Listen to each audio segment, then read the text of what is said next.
The Grinch Who Stole Christmas by Dr. Seuss, read by Ian Watson, Gentleman with the Voices.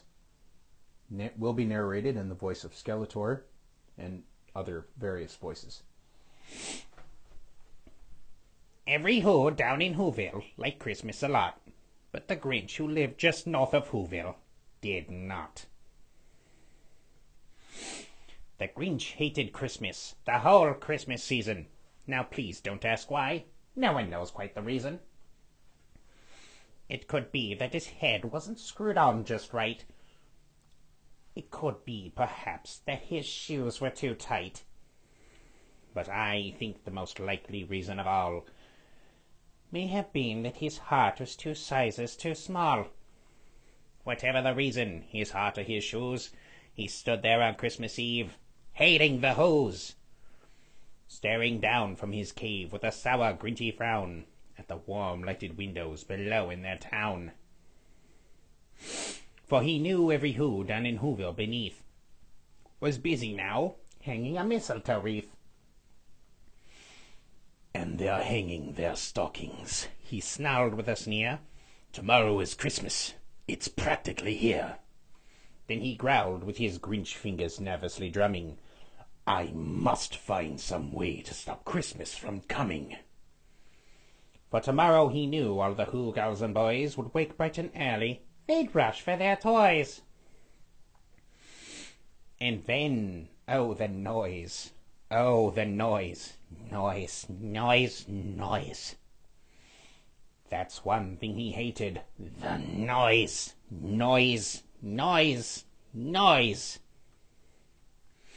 Then the Whos, young and old, would sit down to a feast. And they'd feast. And they'd feast. And they'd feast. Feast, feast, feast! They would feast on Who pudding and the rare Who roast beast, which was something the Grinch couldn't stand in the least. And then they'd do something he liked least of all. Every Who down in Whoville, the tall and the small, would stand close together with Christmas bells ringing. They'd stand hand in hand and the Whos would start singing. They'd sing and they'd sing and they'd sing and they'd sing, sing, sing, sing. There's nothing more the Grinch thought of this Who Christmas sing. The more the Grinch thought, I must stop this whole thing. Why, for 53 years I've put up with it now. I must stop this Christmas from coming. But how? Then he got an idea. A wonderful idea. The Grinch got a wonderful, awful idea. I know just what to do.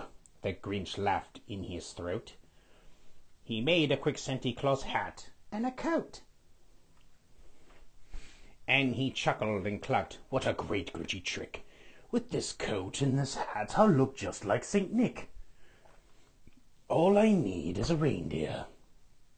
The Grinch looked around, but since reindeer was scarce, there were none to be found. But that stopped the old Grinch? No.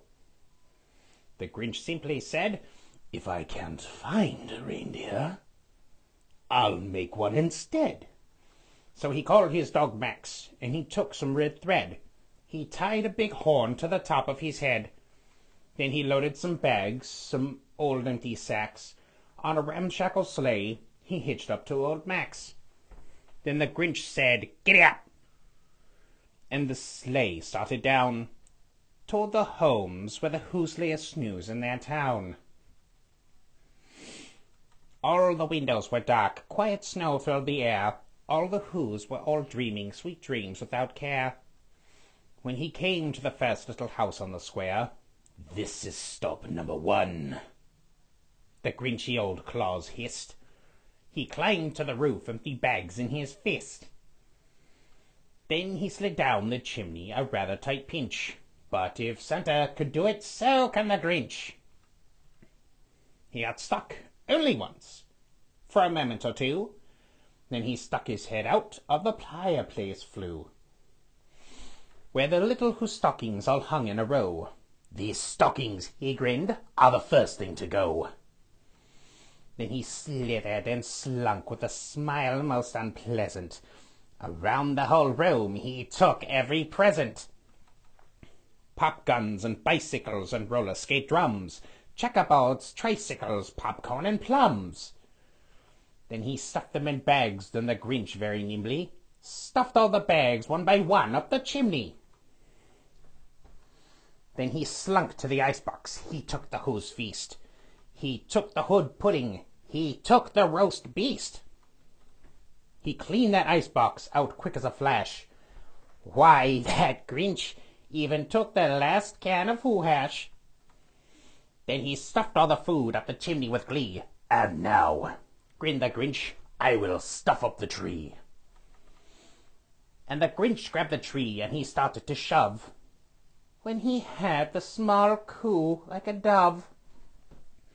He turned right around and he saw a small Who, little Cindy Lou Who, who is no more than 2. The Grinch had been caught by this tiny Who daughter, who'd got out of bed for a cup of cold water. She stared up at the Grinch and said, Santa Claus, why? Why are you taking our Christmas tree? Why? But you know that old Grinch was so smart and so slick. He thought up a lie, and he thought it up quick. Why, my sweet little tot, the fake Santa Claus lied, there's a light on this tree that won't light on one side. So I'm taking it home to my workshop, my dear. I'll fix it up there, then I'll bring it back here. And his fib fooled the child. He patted her head and he got her a drink and sent her to bed. When Cindy Lou Who went to bed with her cup, he went to the chimney and stuffed the tree up. Then the last thing he took was the log for their fire. He went up the chimney himself, the old liar.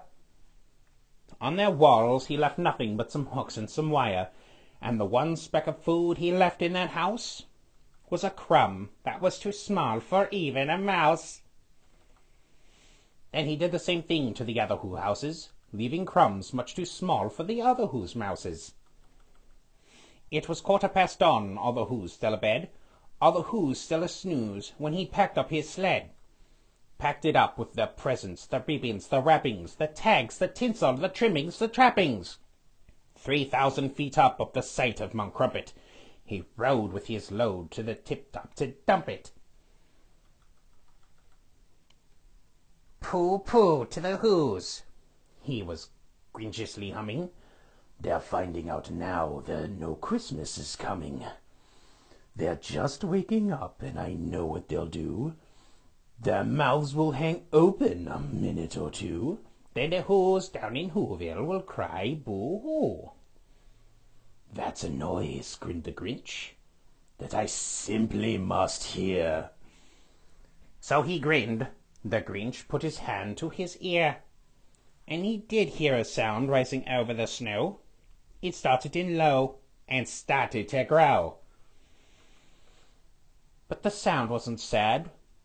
Why, this sound sounded merry. It couldn't be so. It was merry. Very. He stared down at Whoville. The Grinch popped his eyes. Then he shook. What he saw was a shocking surprise.